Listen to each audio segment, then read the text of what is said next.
Eder. Mech. Pallister.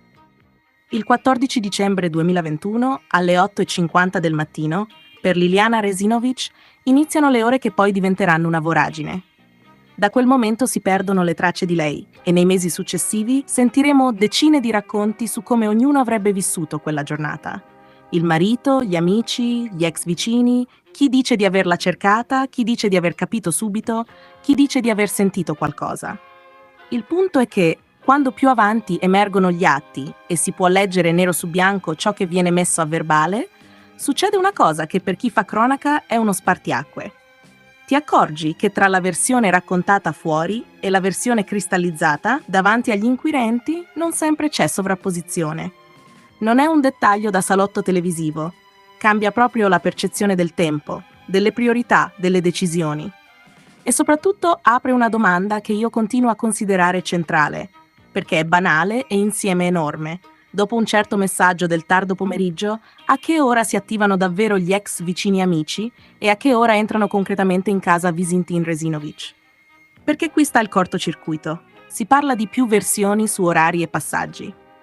E se su 4 ricostruzioni non ce n'è una che combaci con le altre, il problema non è il pettegolezzo. Il problema è che, a posteriori, diventa difficilissimo fissare un punto fermo operativo. Cioè capire quando scatta l'allarme reale e quando qualcuno passa dalla preoccupazione generica all'azione concreta. Dalle dichiarazioni riportate negli atti emerge una sequenza molto precisa su quel pomeriggio, ed è una sequenza che, se la prendi sul serio, non lascia tantissimo spazio alle interpretazioni a memoria. C'è un passaggio in cui una persona vicina alla coppia racconta che nel tardo pomeriggio invia un messaggio WhatsApp a Liliana. Non è un messaggio casuale. Nasce dal fatto che Claudio Sterpin è preoccupato perché Liliana non si è presentata a un appuntamento e non risponde al telefono. In quella stessa fascia oraria, subito dopo, arriva una telefonata di Sebastiano Visintin. Chiede di andare a casa. L'orario viene indicato nell'arco di pochissimi minuti, tra le 17:37 e le 17:39 circa. Loro vanno. E qui arriva il nodo.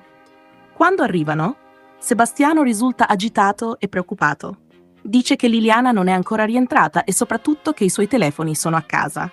Questa cosa dei telefoni non è un contorno, è un elemento che torna più volte, con persone diverse, e diventa uno di quei dettagli che dovrebbero accendere immediatamente i protocolli mentali di chi indaga, perché può voler dire tante cose, ma di certo non è normale routine se parliamo di una persona descritta come metodica. Sempre nello stesso filone di dichiarazioni, la persona che riferisce sostiene di aver proposto di controllare e cercare in casa un segno, un'indicazione, qualcosa che spiegasse quell'assenza improvvisa. E la risposta attribuita a Sebastiano in quel momento sarebbe stata di non voler toccare nulla. Poi, più tardi, la sera, ci sarebbe un nuovo accesso. Loro tornano per sapere se ci sono novità, lui li fa entrare e guarda con loro nelle stanze, con l'impressione di una casa in ordine.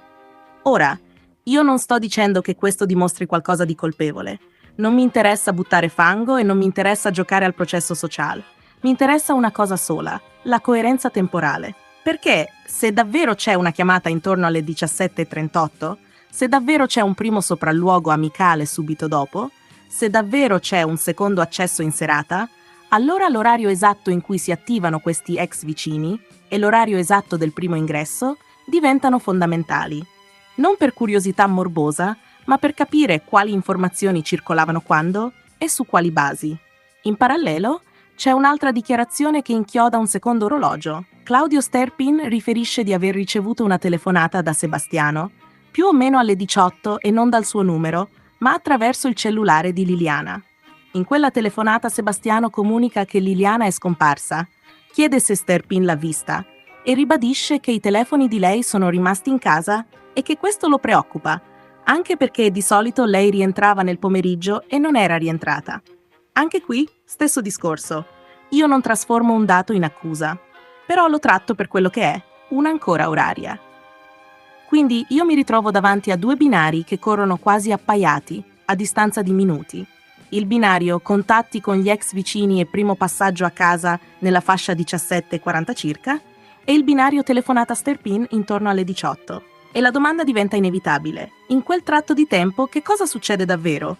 In che ordine succede? E soprattutto chi sa cosa e quando lo sa. Perché poi c'è un'altra cosa che mi colpisce. Fuori dalle carte, nel racconto pubblico, spesso si dà per scontato che qualcuno abbia sentito telefonate, colto toni, assistito a conversazioni. Ma quando queste suggestioni vengono inseguite e si prova a chiedere in modo diretto, viene anche messo nero su bianco che, almeno per quanto riguarda chi era presente, non risulta di aver ascoltato alcun colloquio telefonico. Tradotto, anche qui, la differenza tra ciò che si insinua e ciò che si dichiara è netta. E allora io torno alla mia domanda iniziale, quella che secondo me avrebbe dovuto essere trattata come una cosa semplice e tecnica, non come una discussione da talk, ma a che ora si attivano realmente gli ex vicini amici dopo quel messaggio del tardo pomeriggio e a che ora entrano in casa per la prima volta. Perché se esistono 4 ricostruzioni che non si incastrano, io non posso far finta che sia normale confusione.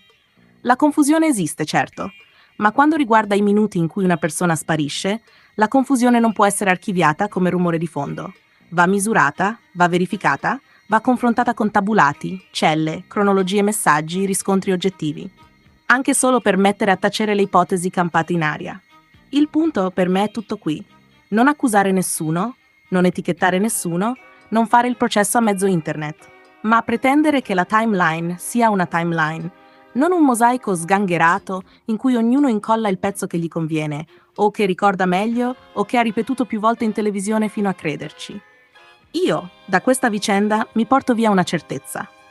Quando leggi le carte, capisci che l'orologio è un personaggio.